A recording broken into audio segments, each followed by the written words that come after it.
Ladies and gentlemen, it seems to be all focus on centre-backs at the moment. I find it unnecessary, but Marc Guehi is the latest name that's getting thrown around. The academy product, perhaps coming back to Chelsea Football Club. Let's go. All right. Here we go, back again on the other side of the coin. All right, welcome back to the other side of the coin, ladies and gentlemen. Let's get cracking on to this latest news that's going around at the moment. Look, we obviously had a live stream earlier today. If you missed out on that, go check that out, where we talked about centre-back situation, because Harry Maguire's name was getting floated around and getting linked with Chelsea Football Club, and we were all freaking out because, this is why I've been saying focus on Chalobah. I know Wesley Fofana is going to be out for most likely the remaining parts of this season. Well, the entire season hasn't even started for this entire season, and I don't really have my focus on a particular CB out there, and I don't know if Chelsea Football Club were really focusing on a CB in this particular transfer window. I'm pretty certain they probably weren't.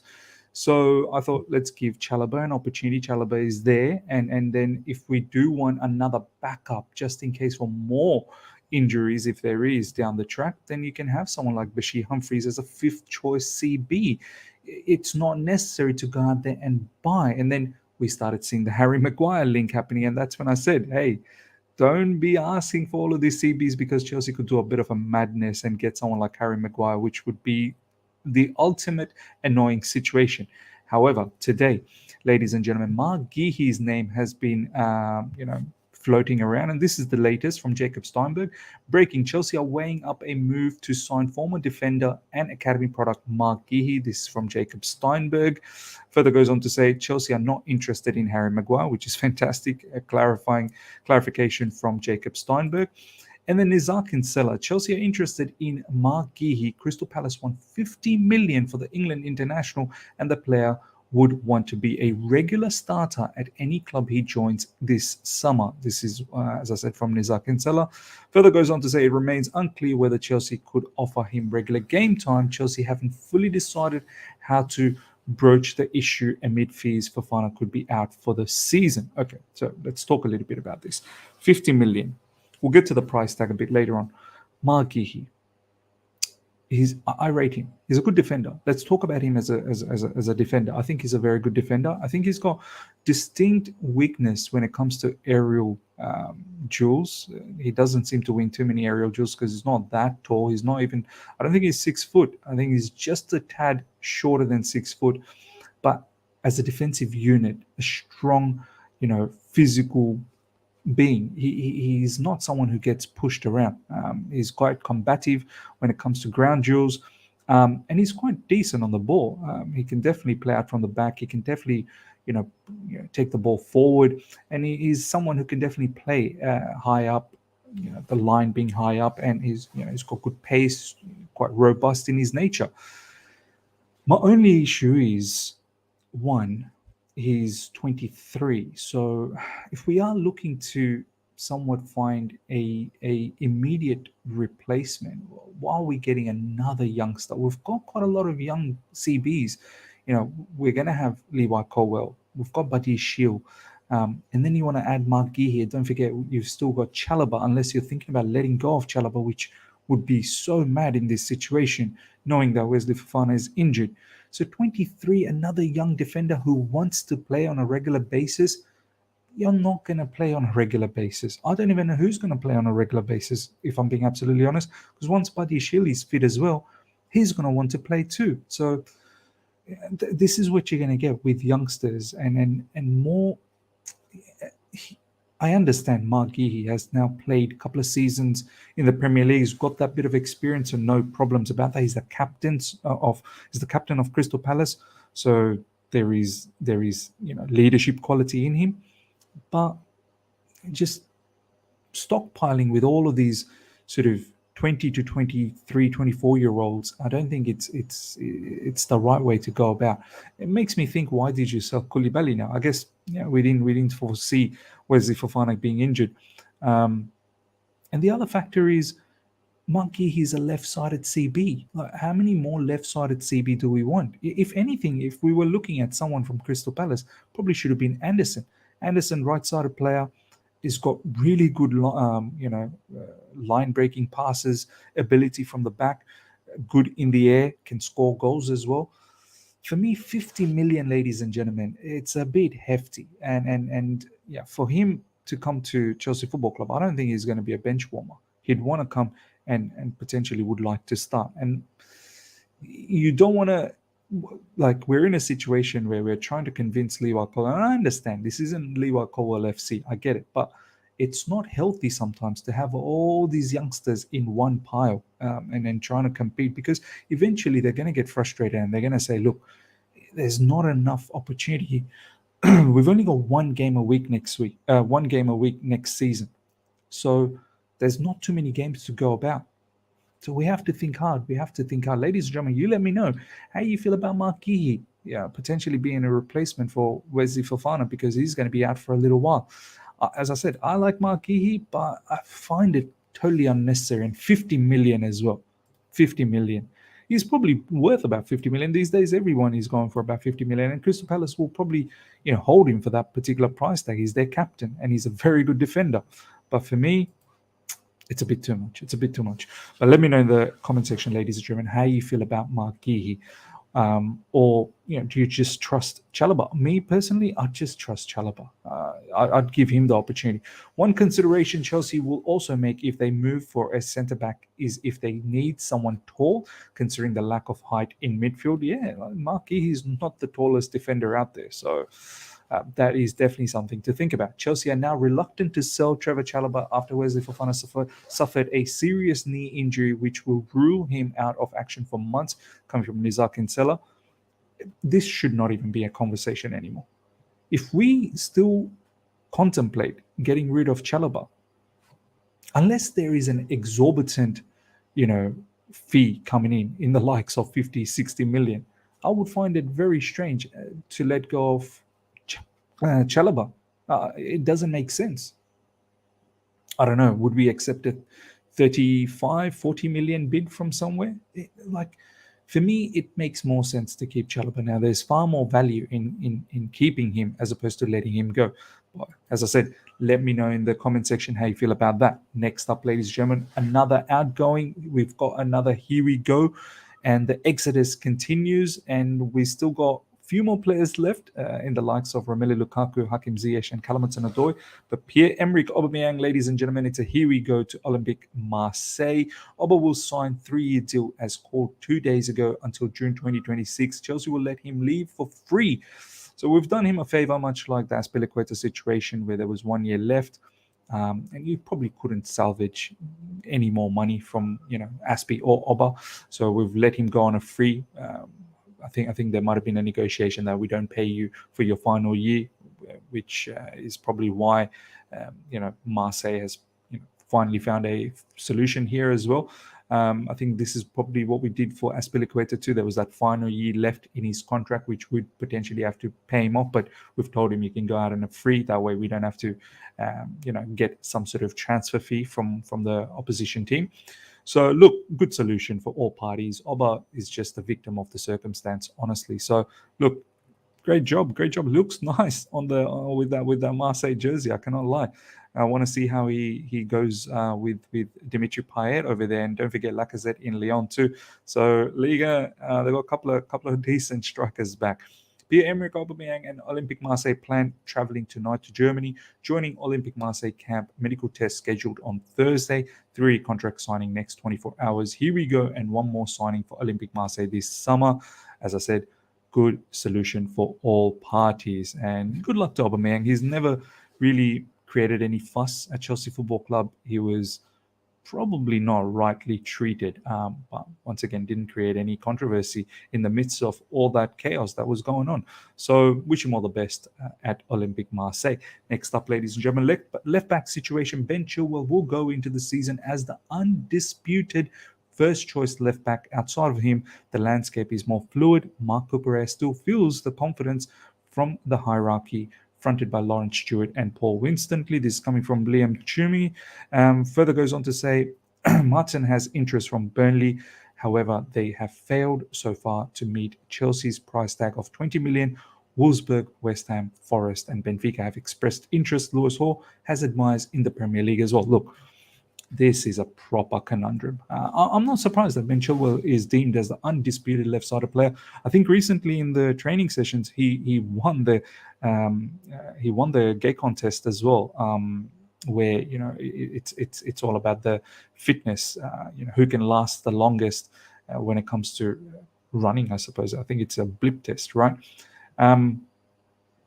I can picture, Pochettino favouring Ben Chilwell, and I've got no issues with that. Ben Chilwell, on his day when he's absolutely fit, as I've said in recent times as well, I think he's a bit of a leader too. Like, he's building up to be a leader, and when absolutely fit, he's a strong defender, and going forward, he can score goals and he can produce really good crosses as well. So I've got no issues with him being the undisputed left back. Marc Cucurella, he doesn't want to leave Chelsea Football Club. Still wants to showcase that he belongs. The best part about Marc Cucurella is we can use him as an inverted fullback at times and really, pile up the numbers in midfield. So there is a benefit of Marc Cucurella in terms of tactical flexibility. I am worried because if we keep these two players, then Ian Martin and Lewis Hall potentially could look at himself being a particular candidate for midfield. But Ian Martin, someone I like so much, man, and he's robust going forward. I think defensively he can definitely improve, but that pace, he can get a plethora of assists up front with his ability to cross in lovely balls. But I'm worried if we keep these two, then Ian Martin and Lewis Hall potentially will have to look at solution elsewhere. So let's see what happens. I'm a bit weary that we could potentially sell Ian Martin to one of these suitors, but the word that seems to be going around is that Pochettino seems to like Ian Martin. So we'll see how this preseason turns out to be for all of these players and what comes out of this. I highly doubt with one game a week next season, all of these players will be at Chelsea Football Club. In all honesty, I'm fine either way what happens, because I think the riches of that left side is just it's too much. So we're not going to be too disadvantaged whatever happens, if I'm being absolutely honest. West Ham are targeting Ian Martin, but the defender has made a positive impression on Pochettino already. No decision made yet, so let's see how Ian Martin does. Who knows, can Ian Martin be one of those versatile players that could potentially play as a winger up front, could participate in midfield as well, and of course he can play on the left side in a back four. So let's see what we actually get in this preseason from all of these players on the left side. Next up, ladies and gentlemen, Mauricio Pochettino is still deciding the captaincy and has not ruled out a players' vote in the coming weeks. No, not yet. We need to evaluate. We need to see the players and have more contact to see the evolution over the next few weeks. Then for sure we will decide what is the best for the squad and for the team. Look, I don't mind a voting system. For me, the clear standout captain at the moment is Thiago Silva. He's the most experienced member, and besides him, who else would we give? Reece James, perhaps, but Reece James, can he stay fit? Can he be fit? He's not even in the US tour at the moment. He's going to miss out on today's game, so God knows when he's going to join up for the US tour. So there's a question mark with Reece James. Next up, could you give Chilwell? Probably a bit too early as yet. Enzo Fernandez as well, a bit too early. Raheem Sterling, he probably should just focus on banging in the goals for us at the moment. For me, right now, the clear-cut option is Thiago Silva, ladies and gentlemen. So you can have a vote. I'm pretty certain every player is probably going to vote for Thiago Silva. Now, a little bit of Romelu Lukaku news, ladies and gentlemen. Saudi clubs keep pushing for Romelu Lukaku, working on a new proposal, but still waiting to see what's going to happen with Juventus. He wants to continue in Europe as a priority. These guys, brother, you're dumb. You are absolutely dumb. Serie A is done for you. Inter Milan fans, I would be worried, like for your safety. They're after you. They are very, very annoyed and upset. And Juventus, you want to join Juventus? The fans that have racially abused you, brother, Serie A is finished. Saudi Arabia is your destination, and hurry up and pack your bags and go there so we can just collect our money. Like, enough of these shenanigans. Even Aubameyang has left now. He's found a solution. It's time you find a solution ASAP. Next up, ladies and gentlemen, some information in regards to stadium redevelopment. Breaking, it is understood a stand-by-stand rebuild for Stamford Bridge is seen as the least attractive option. It is felt it would take too long and not being a world-class stadium. The favored option for supporters would be to demolish Stamford Bridge and rebuild in SW6.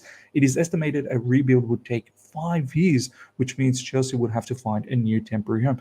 5 years seems too hefty for me. I mean, I understand building a stadium can take a long time, but 5 years?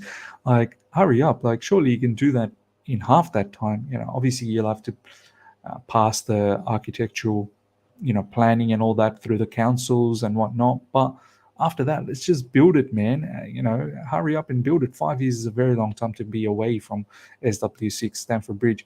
But I quite like this idea. I think stand by stand, it doesn't always work out. You probably will have to demolish the whole thing and rebuild again. How do we fit in a capacity of 60,000 minimum? A club like Chelsea Football Club has to have a bare minimum of 60,000 capacity. I think at the moment it's about 40. It's just not good enough. There are other clubs like Spurs who are making a killing when it comes to match day collection. So we need to bare minimum have 60 million and push it to 65, 70,000 if we can. So if we can demolish Stamford Bridge and then rebuild, I think that's probably the most viable way to go. There were talks about potentially relocating, but I think that has been removed from our thought process. Chelsea have not made a final decision on their redevelopment plans for Stamford Bridge, despite agreeing a 50 million deal in principle to buy a piece of land next to their stadium. Sources close to the process have stressed that Chelsea buying the land will not automatically mean they build a new state-of-the-art ground at Stamford Bridge. All options remain on table, and the club have not ruled out a move. So, look, I think a move is probably not going to happen. If anything, you're going to have to demolish that and then build a huge stadium around that. So let's see what happens. It is a big task.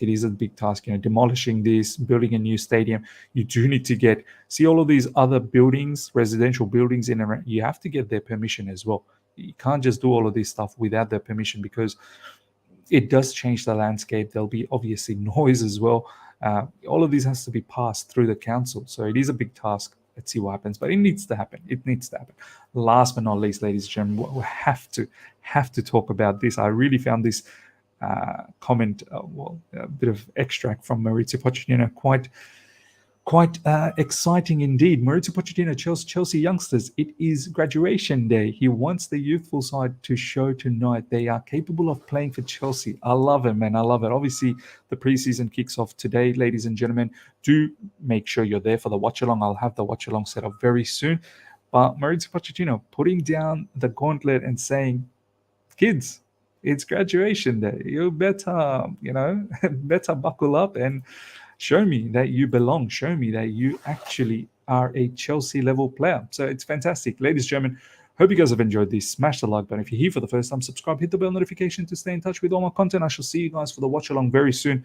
Until then, take care and see ya.